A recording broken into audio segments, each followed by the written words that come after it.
बिस्मिल्लाहिर्रहमानिर्रहीम। अस्सलाम वालेकुम स्टूडेंट्स। आज आप लोगों को लेक्चर देंगे on the topic of glycolysis. जैसा कि आप सब लोग जानते हैं कि ऑर्गेनिज़म मोस्टली अपनी एनर्जी को ग्लूकोज़ के ज़रिए से हार्वेस्ट करते हैं। ग्लूकोज़ से एनर्जी को हार्वेस्ट किया जाता है और उसके लिए वो वाला प्रोसेस जो ग्लूकोज़ से एनर्जी को हार्वेस्ट करने के लिए इस्तेमाल होता है, उस प्रोसेस को, उस पाथवे को हम लोग ग्लाइकोलिसिस कहते हैं। Glycolysis is derived from Greek word glycose, means sweet or sugar. ग्लाइकोज भी इसको कहते हैं। ग्लाइकोज ग्लूकोज का पुराना नाम है। पहले ग्लूकोज को ग्लाइकोज कहा जाता था और ग्लाइकोज का मतलब है स्वीट और sugar. And lysis mean dissolution, कि किसी चीज़ का डिज़ोल्व होना या ब्रेक हो जाना। तो यहाँ पे जो डिसोल्यूशन का लफ्ज़ है वो दरअसल ब्रेकेज के लिए है कि ये ब्रेक डाउन होता है। This pathway is often referred to as Embden Meyerhof pathway. इसको इम्बेडन मेयरहूफ पाथवे भी कहते हैं। शॉर्टली इसको EM पाथवे या EMP भी कहते हैं। इसको बहुत फेमस इसका ये नाम है EMP, in the honor of the two biochemists who made a major contribution to the knowledge of glycolysis। दो साइंटिस्ट थे जिन्होंने इसको डिस्कवर किया था। It is universal pathway in the living cells. सब सारे लिविंग ऑर्गेनिजम्स के अंदर ये वाला पाथवे होता है। बहुत फेमस है। प्लांट्स हो कि एनिमल्स हों, उनके अंदर ये वाला प्रोसेस होता है। डेफिनेशन, यूजुअली हम ग्लाइकोलिसिस को इस तरह डिफ़ाइन करते हैं कि the stepwise breakdown of one molecule of 6 carbon glucose into 2 molecules of 3 carbon pyruvate with the production of ATPs is called glycolysis. और सम टाइम लोग इसके अंदर NADH की प्रोडक्शन को भी शामिल करते हैं कि with the production of 2 ATPs and 2 NADH is called glycolysis.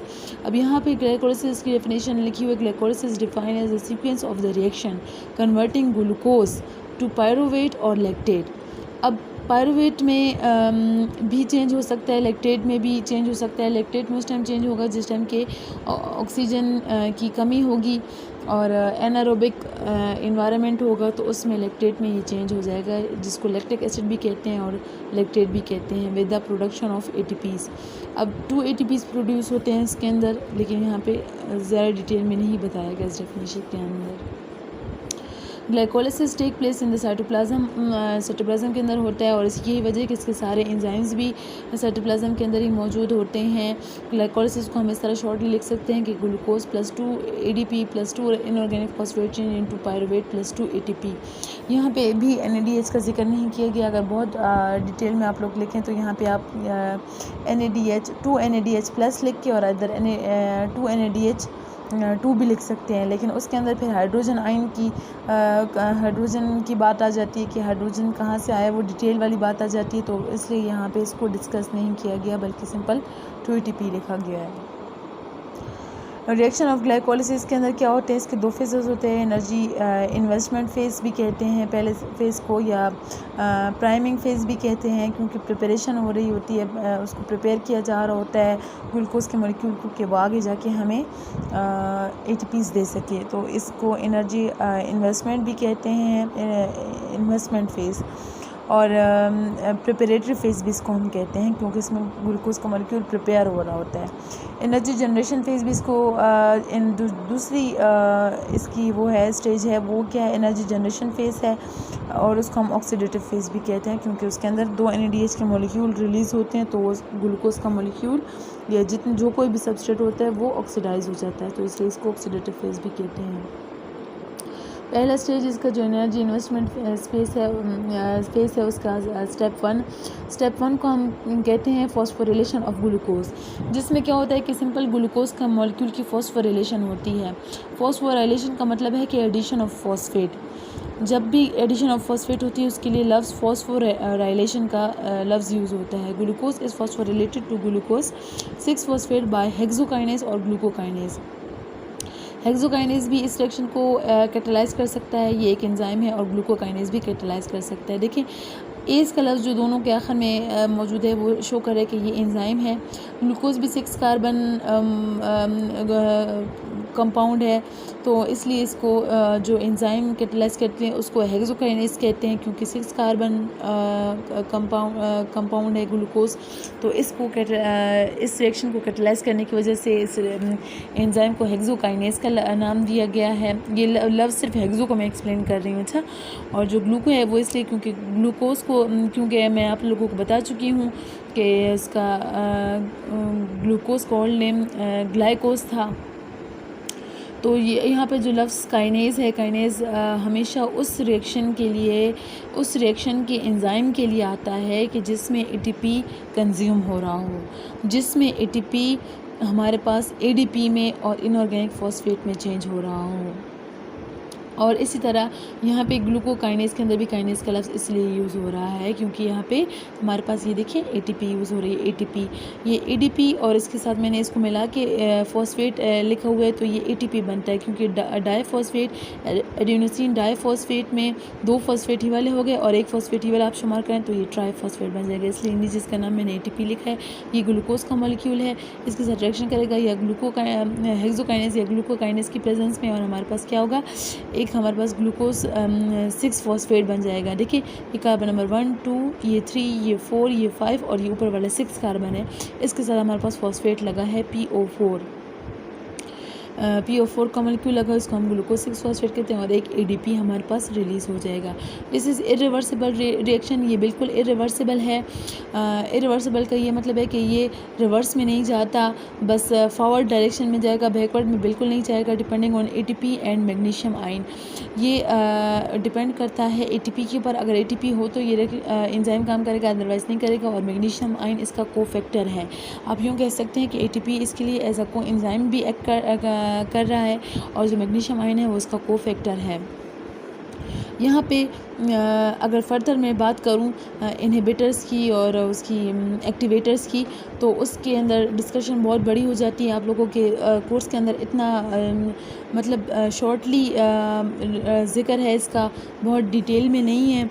Otherwise इसके जितने भी इरिवर्सिबल रिएक्शंस हैं वो रेगुलेटरी रिएक्शंस होते हैं। इसका ये मतलब है कि वो पूरे पाथवे को रेगुलेट करते हैं। पूरे पाथवे के अंदर सारे रिएक्शन इरिवर्सिबल नहीं होते, कुछ ही होते हैं, 2-3 होते हैं या 3-4 होते हैं, लेकिन वो पूरे पाथवे को कंट्रोल कर रहे होते हैं।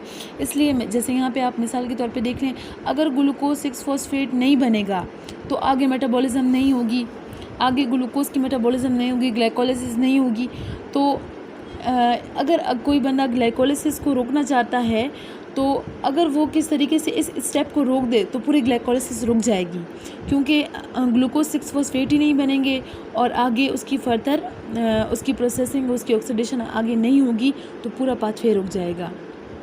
इसी तरह अगर एनर्जी की डिमांड ज़्यादा है तो कोई एक्टिवेटर आकर इसके ऊपर, इन एंजाइम्स के ऊपर एक्ट करेगा और ये उससे क्या होगा कि ये एंजाइम अगर इनएक्टिव फॉर्म में है तो ये एक्टिव हो जाएंगे और अपना काम शुरू करके और अपना प्रोडक्ट देंगे और वो प्रोडक्ट आगे फर्दर मेटाबोलाइज होगा।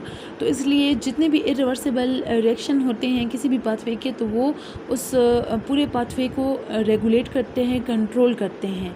तो ये वो रिएक्शन है जो पाथवे को रेगुलेट करता है, कंट्रोल, पूरे पाथवे को कंट्रोल करता है। स्टेप 2 को हम कहते हैं आइसोमराइजेशन ऑफ ग्लूकोज 6 फॉस्फेट। इसमें क्या होता है कि ग्लूकोज 6 फॉस्फेट चेंज हो जाता है फ्रक्टोज 6 फॉस्फेट। इसलिए इस रिएक्शन को आइसोमराइजेशन बोला गया है, क्योंकि आइसोमर ग्लूकोज और फ्रक्टोज एक दूसरे के आइसोमर भी हैं। इस आइसोमर इस लिहाज से भी है क्योंकि आइसोमराइजेशन किसको कहते हैं, same chemical formula but different structure. तो सबके अंदर नंबर ऑफ कार्बन, ऑक्सीजन, हर चीज़ बिल्कुल सेम होती है, लेकिन दोनों एक दूसरे के आइसोमर होते हैं। एक फ्रक्टोज कीटो वाला शुगर है और ग्लूकोज एल्डिहाइड वाले शुगर है। तो glucose 6 phosphate undergoes isomerisation to give fructose 6 phosphate in the presence of enzyme phosphoglucoisomerase. देखें, सिर्फ अगर ग्लूकोज को चेंज कर रहा होता है फ्रक्टोज में तो इस एंजाइम को हम कहते हैं कि ग्लूकोआइसोमरेज, लेकिन चूंकि ग्लूकोज के साथ फॉस्फेट का ग्रुप भी लगा हुआ था तो इसलिए इसको फॉस्फोग्लूकोआइसोमरेज कहा गया है। ये एंजाइम्स के नाम को याद रखने के हिंट्स हैं या एंजाइम की नेमिंग का एक तरीका है। ये आयोपिक सिस्टम तो नहीं है, लेकिन जितने भी उस टाइम पे डिस्कवर हुए थे तो उनको इस तरह से नेमिंग दी गई थी। मैग्नीशियम आयन जो है तो एज अ को फैक्टर होता है इस एंजाइम के लिए। और दिस इज़ रिवर्सिबल रिएक्शन, ये रिवर्सिबल है, फॉरवर्ड में भी जाता है, बैकवर्ड में भी जाता है। ये रिएक्शन को कंट्रोल, पूरे पाथवे को कंट्रोल नहीं करता किसी भी सूरत, क्योंकि मिसाल के तौर पे अगर आप फ्रक्टोज़, जैसे कि कोई रिएक्शन मिक्सचर है, उसके अंदर ग्लूकोज 6 फॉस्फेट भी है, फ्रक्टोज 6 फॉस्फेट भी है, इक्वली मतलब मौजूद होंगे ना अपने उसके लिहाज से, कंसंट्रेशन के लिहाज से। अगर आप उसमें से फ्रक्टोज 6 फॉस्फेट को उठा लेंगी तो क्या होगा कि जितने भी ग्लूकोज 6 फॉस्फेट पीछे था वो ऑटोमेटिकली फ्रक्टोज 6 फॉस्फेट में चेंज हो जाएगा। तो क्या कहने का मकसद ये था कि अगर ग्लूकोज 6 फॉस्फेट को हटाएंगे तो फ्रक्टोज बैक में जाएगा, ग्लूकोज 6 फॉस्फेट देगा, और अगर फ्रक्टोज को 6 फॉस्फेट को हटाएंगे तो ग्लूकोज फॉरवर्ड में जाएगा और फ्रक्टोज 6 फॉस्फेट हमें मिलेगा ना। तो ये कंट्रोल नहीं करते पाथवे को।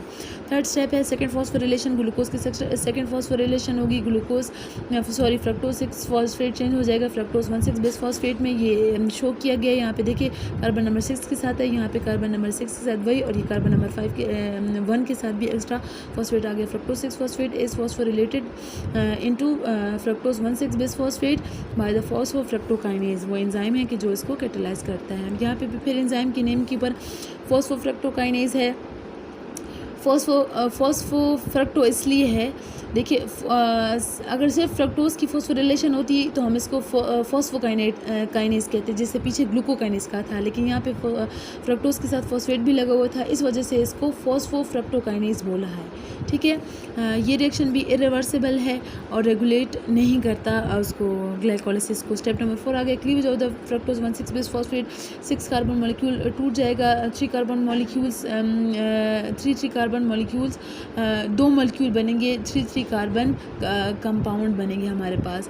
The 6 carbon fructose 1,6 bis phosphate is split into 2 molecules of 3 carbon compound glyceraldehyde 3 phosphate and dihydroxy acetone phosphate. Glyceraldehyde का नाम शो करे कि ये एल्डिहाइड ग्रुप में, और डाइहाइड्रोक्सी एसीटोन फॉस्फेट क्या है हमारे पास कीटो फॉर्म में है बाय द एंजाइम एल्डोलेज। इस एंजाइम को हम एल्डोलेज कहते हैं। पूरा नाम अगर इसका हम ले तो फ्रक्टोज 1,6 बेस फॉस्फेट एल्डोलेज भी इसको हम कहते हैं। एल्डोलेज याद रखें हमेशा वो एंजाइम होता है कि जो किसी भी 6 कार्बन उसको कंपाउंड को किसी भी 6 कार्बन शुगर को चेंज कर देता है एक एल्डो और एक कीटो फॉर्म में, उसकी 2 उसमें स्प्लिट कर देता है, तो उसके लिए इसको यूजुअली इस्तेमाल किया जाता है। स्टेप 5 आ गई आइसोमेराइजेशन। देखें फर्दर प्रोसेसिंग जो ग्लाइकोलाइसिस में होगी वो ग्लाइसिरल डिहाइड 3 फॉस्फेट पर होगी। जितने भी रिएक्शन फॉरवर्ड आगे जो होंगे पाथवे में तो वो ग्लाइसिरल डिहाइड 3 फॉस्फेट के साथ होंगे। तो इसलिए अगर ये ग्लाइसिरल डिहाइड 3 फॉस्फेट ख़त्म हो गया तो डाइहाइड्रोक्सी एसीटोन फॉस्फेट हमारे काम का फिर नहीं रहेगा। तो इसलिए एक रिएक्शन इसमें ये भी होता है कि जिसके ज़रिए उस रिएक्शन के ज़रिए dihydroxy acetone phosphate glyceraldehyde 3 phosphate में चेंज हो जाता है। Enzyme phosphotriose isomerase catalyse the reversible interconversion of glyceraldehyde 3 phosphate into dihydroxyacetone phosphate। Reversible reaction है, ग्लाइसिरल 3 फॉस्फेट चेंज हो जाएगा dihydroxy acetone phosphate. Phosphotriose isomerase है। देखिए अगर सिंपल ट्रायोज होता फॉस्फेट इसके साथ ना होता तो ट्रायोज आइसोमरेज होता, लेकिन फॉस्फेट भी साथ में था तो इसलिए फॉस्फोट ट्रायोज आइसोमरेज है। ट्रायोज इसलिए क्योंकि 3 कार्बन, आप लोग जानते हैं कि ट्रायोज उस शुगर को कहते हैं जिसके अंदर 3 कार्बन हो, तो इसलिए यहाँ पे ट्रायोज का लफ्ज़ एंजाइम के लिए यूज़ हुआ है। स्टेज 20 की आ गई है, अब इसमें एनर्जी हम हार्वेस्ट करेंगे। ग्लाइसिरल डिहाइड 3 फॉस्फेट डिहाइड्रोजिनेज, ये वो एंजाइम है कि जो इसको कैटालाइज करता है। इधर मैंने पीछे गिब्स फ्री एनर्जी डिस्कस नहीं किया आप लोगों के साथ, वो मैं उसके लिए अलग से लेक्चर अपलोड कर चुकी हूँ। मे भी आप लोगों को समझ आई हो उसकी, लेकिन फिर भी मैं यहाँ पे दोबारा से इसको डिस्कस इसके साथ साथ अभी करती हूँ। ग्लाइसिरल डिहाइड 3 फॉस्फेट टू 1,3 डाइफॉस्फोग्लाइसिरेट। अब क्या होगा कि इनऑर्गेनिक फॉस्फेट ऐड होगा। एक फॉस्फेट इसके अंदर पहले से है और एक इनऑर्गेनिक फॉस्फेट इस मॉलिक्यूल के अंदर ऐड होगा। तो देखिए पहले कार्बन नंबर 3 के साथ था, अब कार्बन नंबर 1 के साथ भी आ गया, तो 1,3 डाइफॉस्फोग्लाइसिरेट हमारे पास बन गया है। और इस किसी में क्या होगा कि हमारे पास हाइड्राइड आयन इसमें से रिमूव होगा। हाइड्राइड आयन जब हमारे पास रिमूव होगा तो उससे हमारे पास NAD प्लस रिड्यूस हो जाएगा NADH2 में। और इनऑर्गेनिक फॉस्फेट देखिए इसके अंदर एंटर PI जो है तो वो इनऑर्गेनिक फॉस्फेट होता है, मतलब ऐसे सोर्स से आता है जो ऑर्गेनिक नहीं होता, जैसे कि ATP से जो आता है तो वो इनऑर्गेनिक नहीं होता, वो ऑर्गेनिक उससे सोर्स होता है ना इसका। तो ग्लाइसिरल डिहाइड 3 फॉस्फेट डिहाइड्रोजिनेज इसका हमारे पास एंजाइम है। डिहाइड्रोजिनेज याद रखें हमेशा उस एंजाइम के लिए आता है जिसमें जो कि रिड्यूस करता है NAD को NADH2 में, ठीक है। तो NAD प्लस होता है बेसिकली। इसको थोड़ा सा देख लेते हैं। Glycerol di three phosphate dehydrogenase convert glycerol di three phosphate to one three diphosphoglycerate. This step is important as it converts the involves the formation of NADH2 and high energy compound 1,3-डाइफॉस्फोग्लिसरेट। अब ये जो 1,3-डाइफॉस्फोग्लिसरेट बना है ये हाईली एनर्जेटिक कंपाउंड है हमारे पास और ये आगे जाके हमें ATPs देगा, इसलिए ये रिएक्शन बहुत इंपॉर्टेंट है क्योंकि ये वाला जो 1,3-डाइफॉस्फोग्लिसरेट है ये आगे हमें ATPs देगा। हाईली एनर्जेटिक्स है, इसकी गिब्स फ्री एनर्जी बहुत ज़्यादा होती है हमारे पास, और जो NAD है हमारे पास वो इसमें रिड्यूस हो रहा है NADH2 में। ये भी एक ख़ास वजह है इस स्टेप नंबर 6 के बहुत ख़ास होने की, क्योंकि इसमें NAD हमारे पास रिड्यूस हो रहा है। गिब्स फ्री एनर्जी इसकी कम थी, इसकी गिब्स फ्री एनर्जी ज़्यादा थी, यहाँ पे थोड़ी सी कम हुई है, लेकिन स्टिल इसकी गिब्स फ्री एनर्जी इतनी ज़्यादा है कि आगे फर्दर जाके हमें ATPs दे सकता है। अब यहाँ पे जो 2 NADH बनेंगे वो आगे जाके हमें 6 ATPs देंगे, क्योंकि एक NAD जो है तो हमें 3 ATPs देता है, तो फिर 2 NAD हमें मल्टीप्लाई करेंगे इसको 3 के पास हमें 6 ATPs देंगे in the electron transport chain. तो इलेक्ट्रॉन ट्रांसपोर्ट चेन में हमें इससे फिर मिलेंगे बाद। अगला स्टेप है हमारे पास स्टेप 7 सिंथेसिस ऑफ ATP।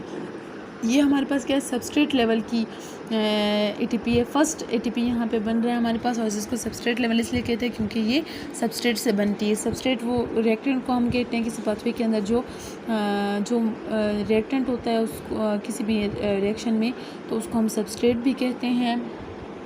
और ये उस टाइम होता है जिस टाइम रिएक्शन मतलब सम टाइम क्या होता है कि रिवर्सेबल भी होता है, तो उस टाइम हम उसको सबस्ट्रेट कहते हैं। The enzyme phosphoglycerate kinase.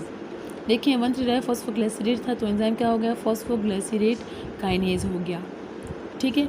Phosphoglycerate kinase इस एंजाइम को इनका जो नाम है ये बेसिकली रिवर्स उसके ऊपर नाम है। देखिए फॉस्फोग्लाइसरेट अगर इसको हम देखें तो ये क्या है, 3-फॉस्फोग्लाइसरेट है, और मैंने काइनेज आपके लिए बोला था कि ये उस रिएक्शन के लिए होता है जिसमें ATP स्प्लिट होती है ADP में। तो देखिए अगर इस रिएक्शन को हम रिवर्सिबल में देखें तो ये फॉस्फोग्लाइसरेट था ना, तो इसलिए ये फॉस्फोग्लाइसरेट काइनेज आ गया क्योंकि इसके अंदर ATP की एडिशन होगी और ये 1,3-डाइफॉस्फोग्लाइसरेट में चेंज हो जाएगा। लेकिन ग्लाइकोलिसिस के अंदर चूँकि ये रिएक्शन रिवर्सिबल है तो इसलिए हम ये भी कह सकते हैं कि ये एंजाइम इसको फॉरवर्ड में लेके जा रहा है और यही एंजाइम इसको बैकवर्ड में लेके जा रहा है, क्योंकि रिवर्सिबल रिएक्शन होते हैं उनके एंजाइम दोनों साइड के ऊपर उसको कैटालाइज करते हैं। मतलब कि वो रिएक्शन फॉरवर्ड में भी जाता है उसी स्पीड के साथ जिस स्पीड में बैकवर्ड के साथ जा रहा होता है। ऐसा नहीं है कि कोई एंजाइम सिर्फ फॉरवर्ड के लिए कैटालाइज करे, बैकवर्ड के लिए कैटालाइज ना करे। तो ये वो एंजाइम है जो फॉरवर्ड के लिए भी कैटालाइज करेगा और बैकवर्ड के लिए भी कैटालाइज करेगा। The enzyme phosphoglycerate kinase act on the 1,3-diphosphoglycerate resulting in synthesis of ATP। देखिए पीछे मैंने आप लोगों को बताया था कि ये हाई एनर्जेटिक कंपाउंड है, इसकी जो गिब्स फ्री एनर्जी है वो बहुत ज़्यादा है, और अब आगे इसकी गिब्स फ्री एनर्जी यहाँ पे कम होगी, और जो गिब्स फ्री एनर्जी कम हुई है मतलब कि एनर्जी रिलीज़ होगी, और वो एनर्जी जो रिलीज़ होगी वो यूज़ होगी in the synthesis of ATP। Cytoplasm के अंदर जो ADP पड़ा होगा और जो इनऑर्गेनिक फॉस्फेट जो ADP पड़ा होगा वो क्या करेगा कि इसी मॉलिक्यूल में से फॉस्फेट को ले लेगा और ATP में चेंज हो जाएगा। मैग्नीशियम आयन इसका कोफैक्टर है इस एंजाइम के लिए। तो ये गिब्स फ्री एनर्जी का केस हो गया। हमारे पास डिस्कशन होगी since ATP is synthesised from substrate without involvement of electron transport chain glycerate kinase enzyme is. अच्छा, इसलिए इसको सबस्ट्रेट लेवल की फॉस्फोरिलेशन कहते हैं, क्योंकि इलेक्ट्रॉन ट्रांसपोर्ट चेन के इन्वॉल्व हुए बगैर हमें ATP मिल रहा है सिर्फ और सिर्फ ग्लाइकोलिसिस से। Enzyme is reversible and need magnesium ion, और ये वाला एंजाइम क्या है, रिवर्सिबल होता है हमारे पास। स्टेप 8 क्या है, आइसोमेराइजेशन ऑफ 3-फॉस्फोग्लाइसरेट इनटू 2-फॉस्फोग्लाइसरेट। अब वो वाला फॉस्फेट जो कार्बन नंबर 3 के साथ था वो कार्बन नंबर 2 के साथ लग जाएगा। ये सारे जितने भी हैं ये इनके स्ट्रक्चर हैं, इनको आप गौर से देखिए, इनको आपने याद रखना है, पेपर में ड्रा भी करना है। ये मतलब इनके स्ट्रक्चर बहुत ज़रूरी हैं ड्रा करना, क्योंकि आप लोगों का लेवल मतलब बड़ा है। Isomerisation of three phosphoglycerate to two phosphoglycerate, this is an isomerisation reaction. ये भी आइसोमराइजेशन है, same chemical formula but different structure. Basically ये पोजीशन आइसोमेरिज्म हो गई है। पोजीशन आइसोमेरिज्म इसलिए क्योंकि फॉस्फेट पहले 3 पे था, अब 2 पे हो गया। Three phosphoglycerate is converted two phosphoglycerate. Phosphoglycerate mutase is the enzyme which catalyse इस रिएक्शन, जो इस रिएक्शन को कैटालाइज करता है। तो फॉस्फोग्लाइसरेट काइनेज, इसलिए क्योंकि सॉरी म्यूटेज, काइनेज नहीं है म्यूटेज है ना, क्योंकि यहाँ पे ग्लाइसरेट था और उसके साथ एक फॉस्फेट था, तो इसलिए फॉस्फोग्लाइसरेट। और म्यूटेज इसलिए क्योंकि ये म्यूटेशन हो रही है, इसको हम म्यूटेशन भी कह सकते हैं, कि जिसमें कार्बन नंबर 3 से कार्बन नंबर 2 की तरह शिफ्ट होगा फॉस्फेट का। स्टेप 9 में हमारे पास देखिए, अब इसमें क्या है, हमारे पास ना कोई ATP बन रही है, ना कोई ATP हमारे पास कंज्यूम हो रही है। तो अब इसकी गिब्स फ्री एनर्जी का क्या केस होगा, वो वाला एंजाइम, वो वाला रिएक्शन जिसके अंदर गिब्स फ्री एनर्जी हमारे पास कम हो रही होती है, तो उसमें हमारे पास क्या होती है, ATP बनती है। और वो वाला रिएक्शन जिसकी गिब्स फ्री एनर्जी हमारे पास बढ़ रही होती है, प्रोडक्ट की ज़्यादा होती है, तो उसमें हमारे पास ATP यूज़ होती है। अब इसमें गिब्स फ्री एनर्जी का एज सच वो नहीं था, चेंज नहीं था, जो था भी तो मतलब तकरीबन सेम ही रहती है, बहुत इग्नोरेबल चेंज होता है यहाँ पे। इस यही वजह कि ATP ना बन रहा है और ना कंज्यूम हो रहा है। और अगर यहाँ पे एंजाइम ना होता तो ये रिएक्शन मतलब ना मतलब कैटालाइज ना होता, तो इसलिए क्या है, ये रिएक्शन स्पॉन्टेनियस नहीं है। स्पॉन्टेनियस में आप लोगों को बताया था वही रिएक्शन होता है जिसकी गिब्स फ्री एनर्जी नेगेटिव में होती है और उसकी एंट्रोपी भी इंक्रीज़ हो रही होती है, तो वो स्पॉन्टेनियस होता है। तो ये स्पॉन्टेनियस नहीं है, इसलिए इसके लिए एंजाइम यूज़ हो रहा है। स्टेप 9 में हमारे पास डिहाइड्रेशन आ गई है। देखिए कार्बन नंबर 2 के साथ जो फॉस्फेट लगा हुआ था, अब देखिए यहाँ कार्बन नंबर 3 का OH और कार्बन नंबर 2 का H आपस में बॉन्ड बनाएंगे, H2O की फॉर्म में निकल जाएंगे, और यहाँ पे हमारे पास क्या होगी, डबल बॉन्डिंग हो जाएगी। देखिए कार्बन की वैलेंसी 4 होती है, इस कार्बन की देखिए 4 बॉन्ड्स थे, और इस कार्बन के भी देखिए 2 बॉन्ड हाइड्रोजन के साथ थे, एक बॉन्ड इसके साथ था 3, और एक ऊपर वाले उसके साथ 4 बॉन्ड्स थे। अब यहाँ पे वाटर की रिमूवल के बाद भी दोनों की वैलेंसी सेटिस्फाई है। देखिए 2 बॉन्ड ऊपर है और 2 बॉन्ड नीचे, और इसी तरह इस कार्बन की भी 2 बॉन्ड हाइड्रोजन के साथ है, 2 बॉन्ड इसके साथ है, तो इसकी वैलेंसी सेटिस्फाई हो गई है। अगर डबल बॉन्ड ना बनता तो इसकी वैलेंसी सेटिस्फाई ना होती। ये इनोलेज इस एंजाइम को कहते हैं जिसके अंदर वाटर मॉलिक्यूल रिमूव हो रहा है और डबल बॉन्ड की एडिशन हो रही है। मैग्नीशियम आयन कोफैक्टर है हमारे पास। The high energy compound phosphoenol pyruvate is generated from 2-phosphoglycerate by the enzyme enolase। अब इसकी गिब्स फ्री एनर्जी ज़्यादा होती है, बहुत ज़्यादा, और इससे आगे हमें ATP मिल सकता है इसकी गिब्स फ्री एनर्जी से। This enzyme require magnesium ion, तो इसके लिए हमें मैग्नीशियम आयन की ज़रूरत होती है as a cofactor. Step 10 generation of second ATP। क्या होता है कि हमारे पास फॉस्फोइनोल पायरुवेट से क्या हो जाता है, इनोल पायरुवेट बन जाता है, फॉस्फेट रिमूव हो जाता है। इसकी गिब्स फ्री एनर्जी बहुत ज़्यादा थी, इस कंपाउंड प्रोडक्ट की गिब्स फ्री एनर्जी कम है, तो जो एनर्जी का चेंज आया है वो एनर्जी रिलीज़ होगी, उस एनर्जी को ADP कैप्चर करेगा और बन जाएगा ATP। मतलब गिब्स फ्री एनर्जी चेंज हो रही है in the chemical energy of ATP। मतलब कि इसकी बॉन्ड्स की एनर्जी होती है ना, जब ADP और मतलब ADP के अंदर जो 3rd फॉस्फेट है उसका बॉन्ड जब टूटता है तो एनर्जी बेसिकली रिलीज़ होती है, केमिकल एनर्जी रिलीज़ होती है। और जब ADP से ATP बनता है तो एनर्जी को एब्जॉर्ब करता है, तो एनर्जी की एब्जॉर्प्शन से ये बॉन्ड बनाता है। तो ये बेसिकली केमिकल एनर्जी की फॉर्म में यहाँ पे एनर्जी स्टोर हुई है। स्टेप 10 जो था उसको यहाँ पे एक्सप्लेन किया गया था, द एंजाइम पायरुवेट काइनेज। अब जो एंजाइम है वो क्या है, पायरुवेट काइनेज। इसका एंजाइम को नाम, अब ये भी क्या है, इरिवर्सिबल रिएक्शन है। पायरुवेट काइनेज देखिए, फिर अगेन से काइनेज मैंने क्या बोला था, उस रिएक्शन के लिए जिसमें हमारे पास ATP इन्वॉल्व हो। यहाँ पे हमारे पास ATP बन रहा है।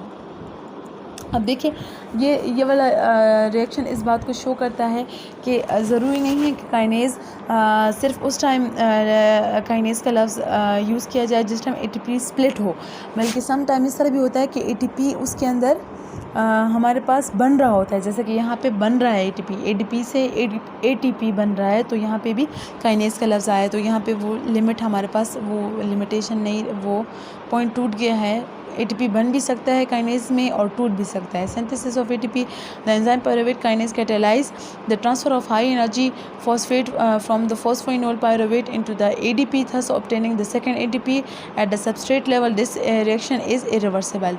और ये वाला रिएक्शन क्या है, इरिवर्सिबल होता है। यहाँ पे मतलब कंट्रोल हो सकता है, ये वाला रिएक्शन पाथवे को कंट्रोल कर सकता है हमारे पास। अब आगे क्या है, अब इनोल पायरुवेट जो बन गया था, इनोल पायरुवेट वो था जिसके अंदर डबल बॉन्ड थे, इनोल का लफ्ज़ उधर यूज़ होता है। तो अब इसमें क्या होगा कि ये पायरुवेट में चेंज हो जाएगा। अब ये इनोल पायरुवेट चेंज हो रहा है पायरुवेट में। अब यहाँ पे देखिए मैंने लिखा हुआ है स्पॉन्टेनियस का ये मतलब है कि यहाँ पे ना हमें किसी एंजाइम की ज़रूरत है, ना किसी को एंजाइम को फैक्टर किसी चीज़ की ज़रूरत नहीं है, ना किसी एटीपी की स्प्लिटिंग की ज़रूरत है। इसका ये मतलब है कि ये रिएक्शन ख़ुद ब खुद ही होगा। तो इस केस में क्या हो रहा है कि हमारे पास गिब्स फ्री एनर्जी कम हो रही है और हमारे पास entropy of the system increase हो रही है। यही वजह है कि हमारे पास ये वाला रिएक्शन स्पॉन्टेनियस है और इसके लिए ना हमें किसी एंजाइम की ज़रूरत है और ना ही किसी एटीपी या किसी भी एनर्जी सोर्स की ज़रूरत है। आज के लेक्चर के लिए इतना काफ़ी था। इंशाल्लाह फिर मुलाकात होगी नेक्स्ट लेक्चर के साथ। तब तक के लिए अल्लाह हाफ़िज़।